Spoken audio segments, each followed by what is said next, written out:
નીલકંઠ વર્ણીના દર્શને પંજાબના રાજા રણજીતસિંહ આવે છે. આજે પંજાબના રાજા રણજીતસિંહ બદ્રીનાથના દર્શન કરવા આવ્યા. તેમણે નીલકંઠ વર્ણીને ત્યાં જોયા. જોતાં જ તેમની દ્રષ્ટિ એ દિવ્ય સ્વરૂપમાં સ્થિર થઈ ગઈ.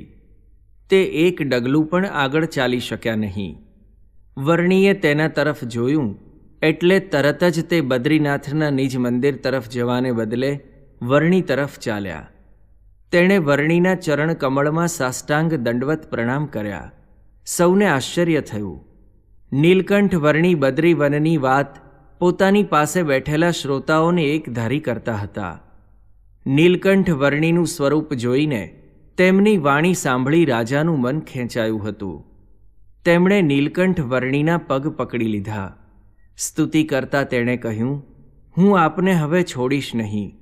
કરોડો જનનો ઉદ્ધાર કરવા આપ પ્રગટ્યા છો, તો હવે આપ છોડશો નહીં, એમ કહી ગદગદ થઈ ગયા.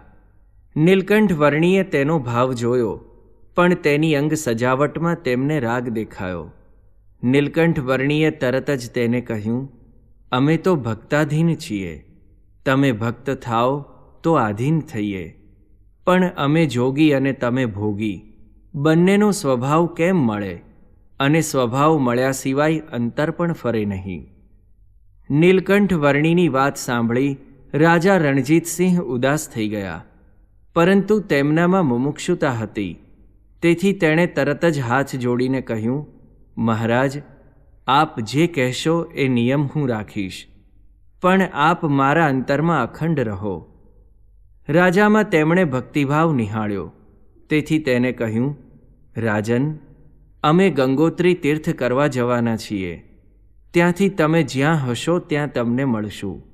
હમણાં તો તમે જાઓ. નીલકંઠ વર્ણીની આજ્ઞા સાંભળી રાજાને વસમું લાગ્યું.